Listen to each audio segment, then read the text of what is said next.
여러분, 짜장면 배달부가 우리 집에 오는 이유가 무엇이겠습니까? 배달부가 오는 이유는 분명합니다. 우리가 주문한 음식을 전해주기 위해서입니다.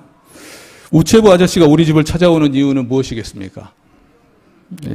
편지를 전달해 주시기 위해서죠. 의사가 병실에 찾아오는 이유는 무엇이겠습니까? 환자를 치료하기 위함입니다. 이처럼 누군가가 우리에게 온다는 것은 언제나 분명한 이유와 목적이 있습니다. 가족이 먼 길을 달려와 집에 오는 것도 그 이유가 있습니다. 사랑과 만남, 그리고 함께함 때문이라는 거죠.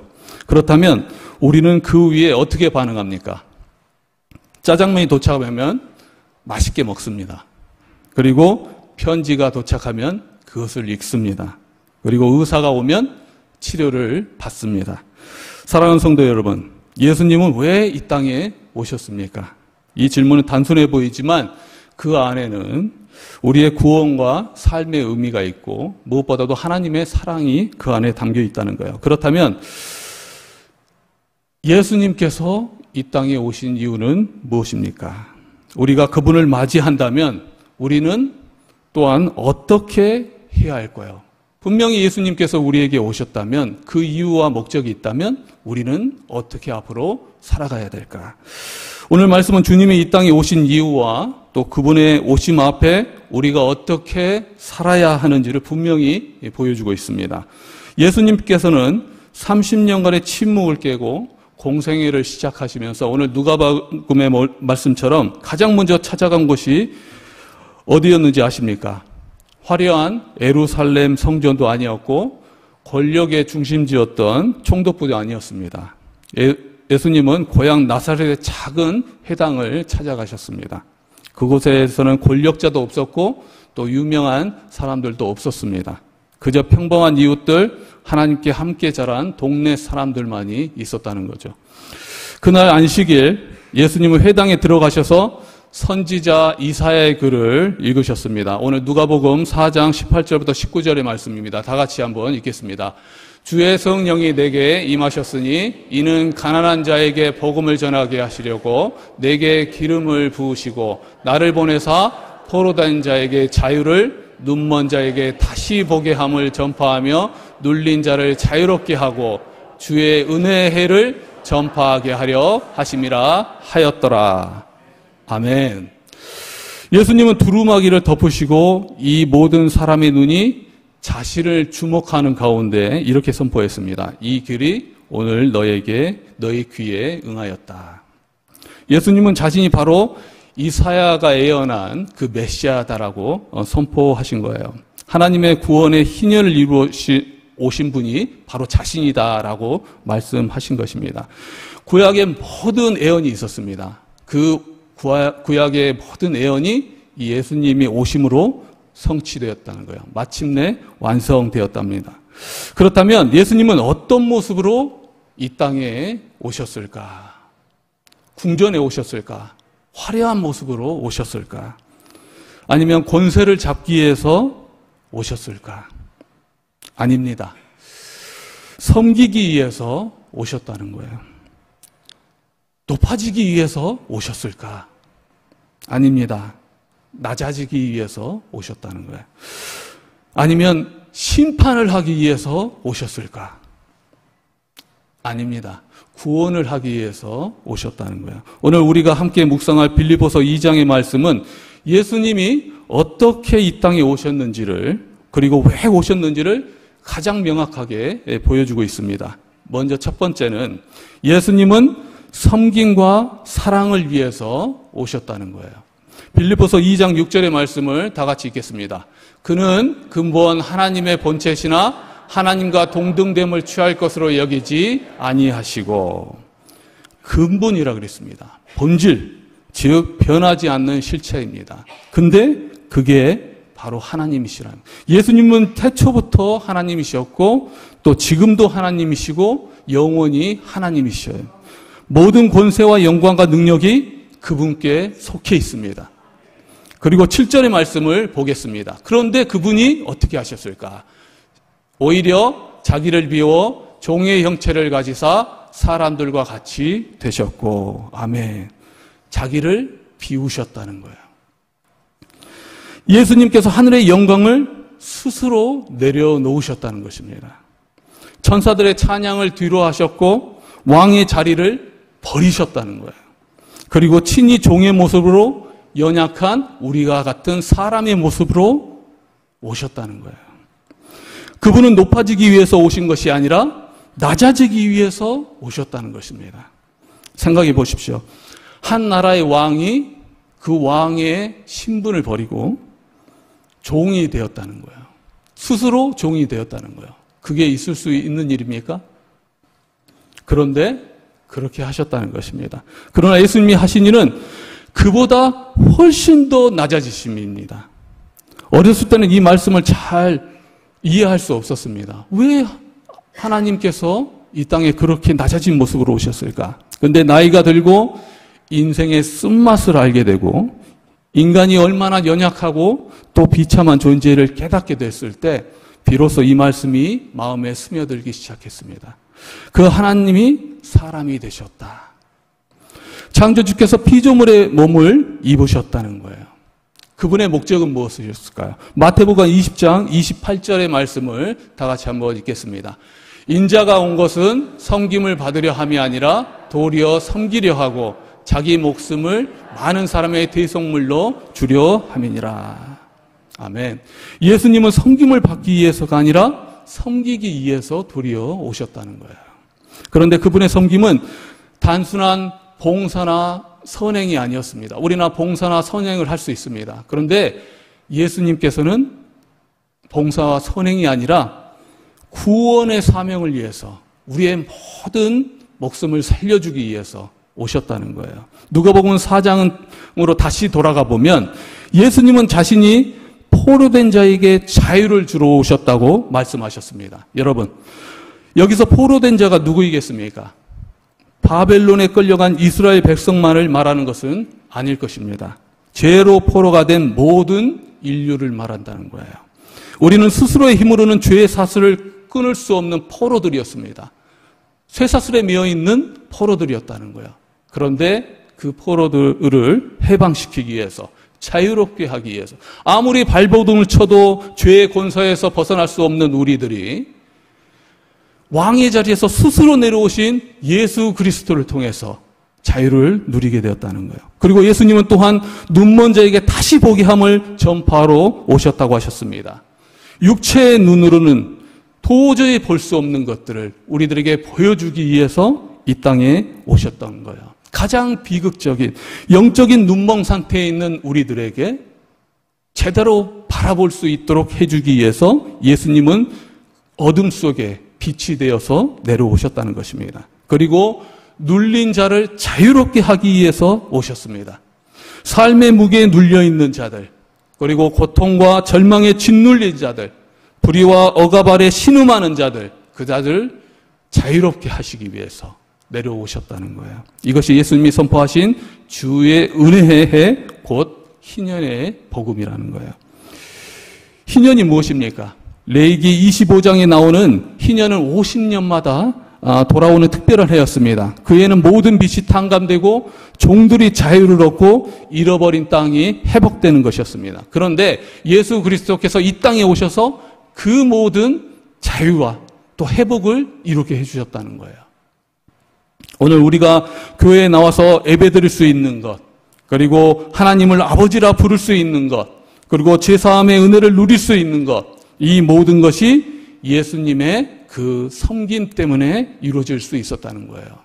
예수님은 그 높은 보좌에서 계시지 않으시고 우리를 위해서 이 땅으로 정말 낮아지는 모습으로 내려오셨고 그를 통해서 우리는 자유를 얻을 수 있게 되었다는 것입니다.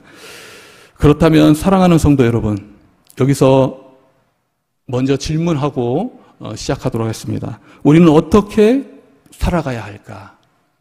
예수님께서는 우리를 섬기시기 위해서 이 땅에 오셨습니다. 그렇다면 우리도 더 이상 섬김을 받는 자리에 머물러 있어서는 안 된다는 거죠. 교회는 섬김을 받으러 오는 곳이 아니라 섬김을 배우러 오는 곳이라는 것입니다. 예배는 단지 은혜를 받는 것으로 끝나는 것이 아닙니다. 그 은혜가 우리의 삶 속에서 다른 사람을 향한 섬김으로 흘러가야만 된다는 거예요. 그것이 바로 우리의 삶의 목적이 되어야 된다는 것입니다. 예수님께서 보여주신 성경의 길을 따라서 우리도 낮아지고 비워져야 한다는 거예요. 그러한 삶을 살아가야 된다는 것입니다. 그것이 주님을 따르는 제자의 길이고 그리고 세상이 감당할 수 없는 복된 인생의 길이라는 거예요. 그게 복된 길이라는 것입니다. 주님께서 우리 안에 겸손의 마음을 주시고 그 마음을 통해서 또 서로 섬기게 해주시기를 주님의 이름으로 축복합니다. 두 번째는 예수님은 순종과 희생을 위해서 오셨다는 것입니다. 빌립보서 2장 8절의 말씀을 다 같이 한번 읽겠습니다. 사람의 모양으로 나타나사 자기를 낮추시고 죽기까지 복종하셨으니 곧 십자가에 죽으심이라. 복종이라는 단어입니다. 예수님의 낮아지심은 여기서 멈추지 않습니다. 단순히 사람이 되신 것으로 만족하지 않으셨습니다. 자기를 낮추시고 더 낮은 곳으로 내려가셨어요. 그리고 마침내 어디까지 가셨냐? 죽기까지 복종하셨다는 것입니다.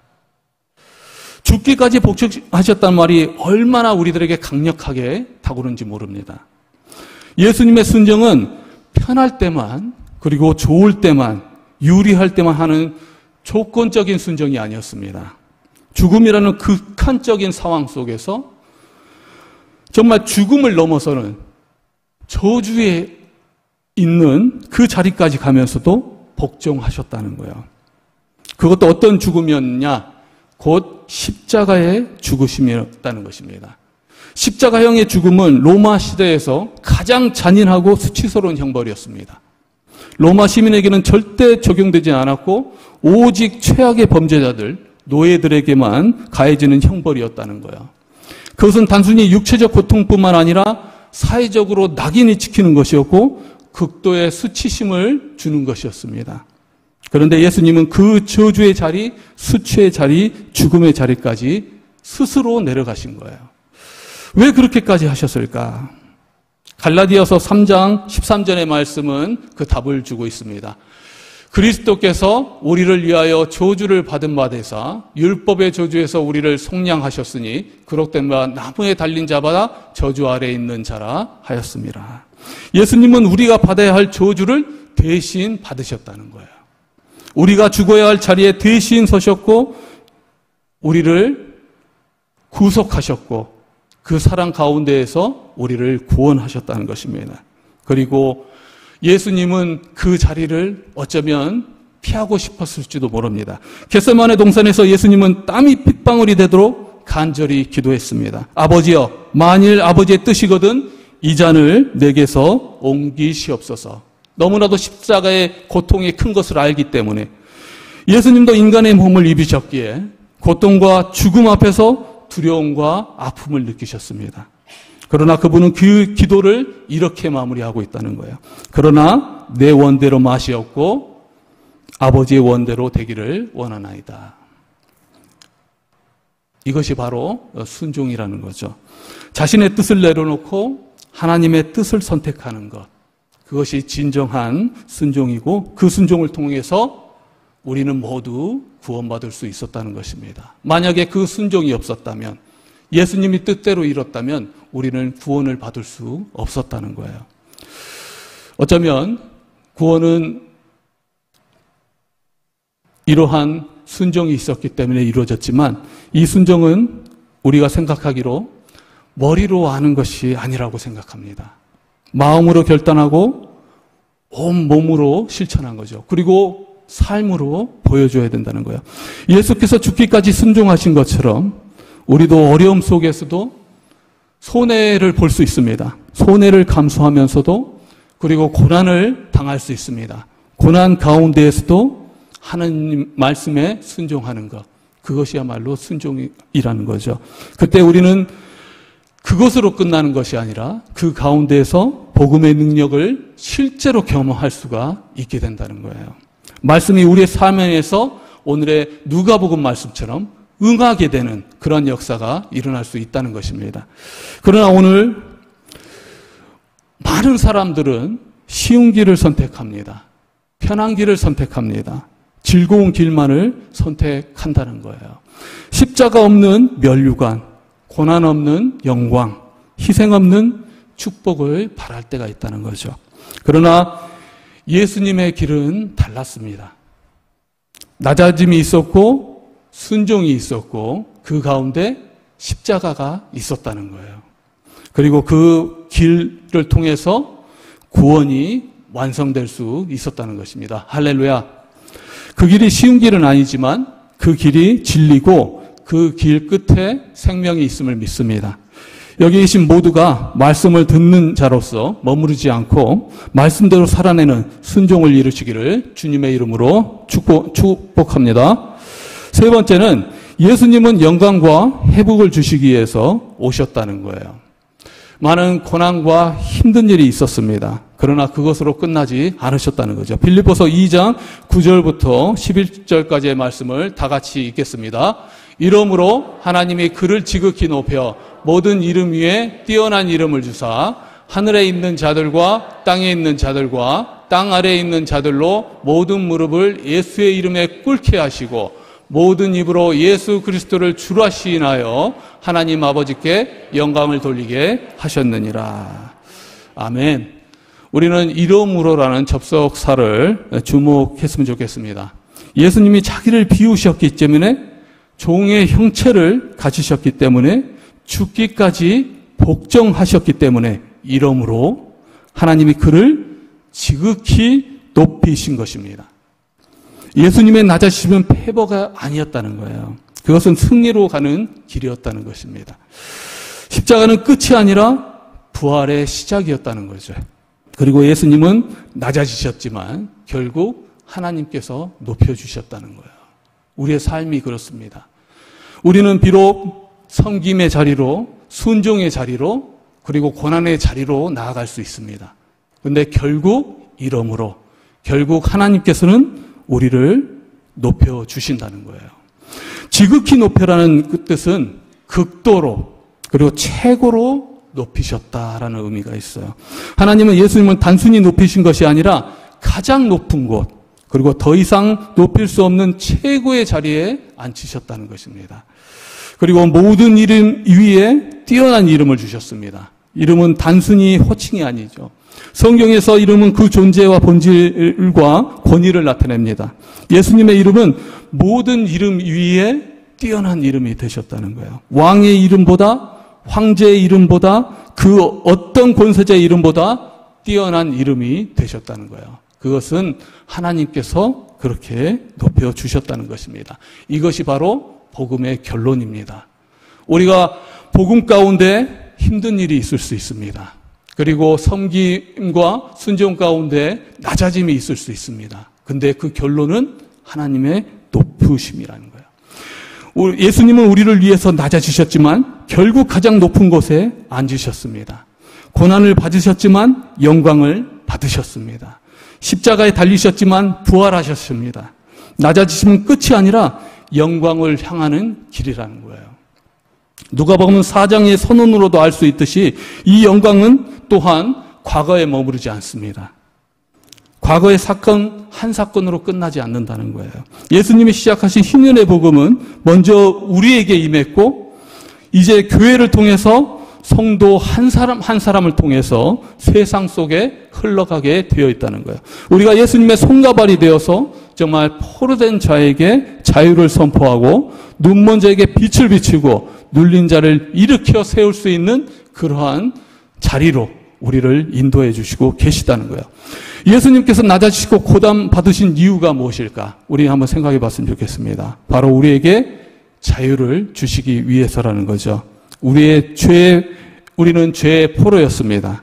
두려움에 놓여있습니다. 절망의 감옥에 갇혀 있었습니다. 그러나 하나님께서 예수님의 십자가 부활로 말미암아서 우리는 자유를 얻게 되었다는 거예요. 더 이상 죄가 우리를 지배하지 못합니다. 더 이상 사망이 우리를 두렵게 하지 못한다는 거예요. 사랑하는 성도 여러분, 오늘 우리가 함께 묵상한 두 본문, 하나는 비우심입니다. 그리고 또 하나는 예수님의 선포입니다. 그런데 이 두 개는 복음의 두 얼굴이라는 거예요.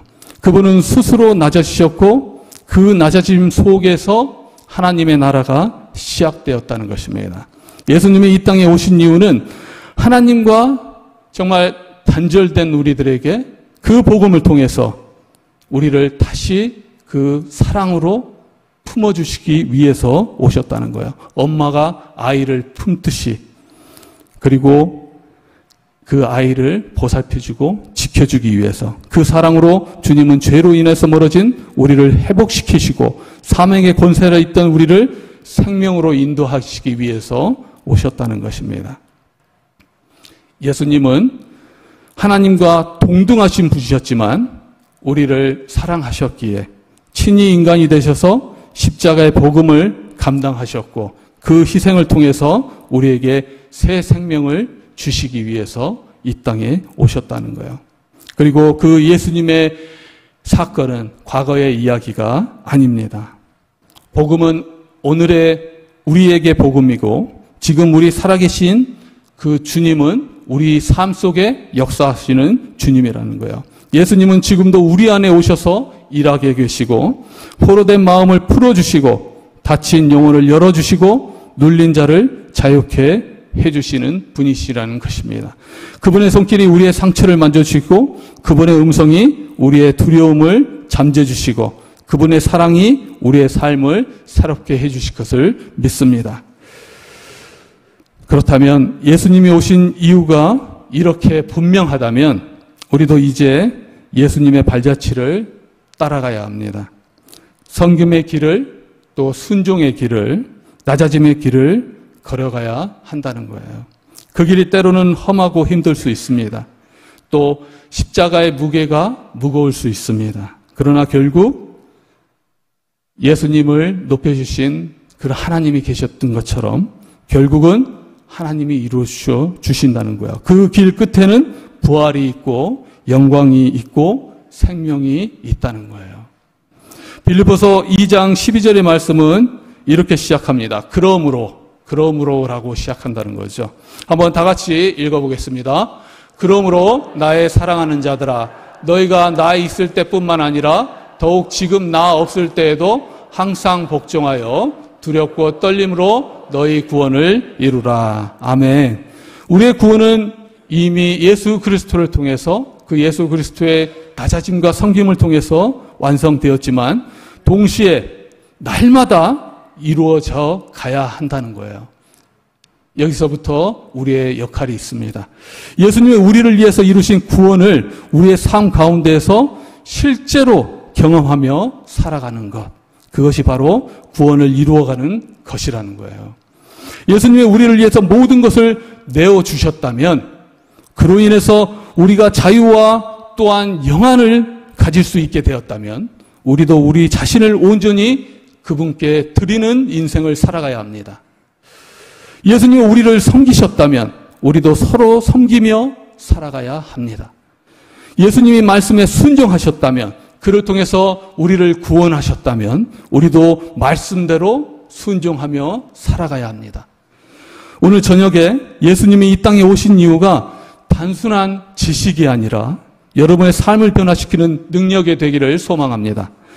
포로된 마음의 자유가 임하고 어두웠던 영혼의 빛이 비추고 눌렸던 삶이 일어서는 역사가 일어나기를 또한 소망합니다. 세상은 여전히 어둡습니다. 많은 사람들이 죄의 포로로 살아가고 있고 절망의 노예로 살아가고 있습니다. 그들은 진정한 자유가 무엇인지 모릅니다. 참된 기쁨이 어디에 있는지 알지 못합니다. 바로 그들에게 우리가 가야 한다는 거예요. 예수님께서 하늘 보좌를 떠나서 우리에게 오셨던 것처럼 우리도 우리의 안전지대를 떠나서 그들에게 가야 한다는 것입니다. 섬김의 자리로 또 복음을 전하는 자리로 가야 한다는 거예요. 우리가 누린 자유를 그들에게 누릴 수 있도록 복음을 전해야 한다는 것입니다. 예수님은 지금도 우리에게 말씀하십니다. 주의 은혜가 해가 임했다. 이제 일어나 자유를 누리고 또한 그 자유를 다른 사람들에게 전하라. 우리 각자가 작은 예수님이 되어야 합니다. 우리 받은 은혜를 흘려보내는 축복의 통로가 되기를 소망합니다. 상처 입은 자를 위로하고 넘어진 자를 일으켜 세우고 절망하는 자에게 희망을 전하는 그리스도의 증인이 되어야 합니다. 때로는 우리는 연약하다고 느낄 수 있습니다. 나 같은 사람이 무엇을 할 수 있을까 생각이 들 때도 있습니다. 그러나 오늘의 말씀처럼 우리는 기억해야 합니다. 예수님은 연약한 자로 오셨습니다. 그리고 그 낮아진 자로 오셨다는 거예요. 제자들도 학문이 없는 어부들이었고 세리였고 평범한 사람들이었습니다. 그러나 하나님은 바로 그 연약한 사람들을 변화시켜서 쓰셨다는 거예요. 예수님의 낮음은 우리 같은 연약한 자를 일으켜 세우시기 위한 것이었습니다. 우리의 능력이 아니라 하나님의 능력으로, 우리의 지혜가 아니라 하나님의 지혜로, 우리의 힘이 아니라 하나님의 힘으로 살아갈 때 우리는 세상을 변화시키는 능력, 그 그리스도의 능력을 얻을 수 있습니다.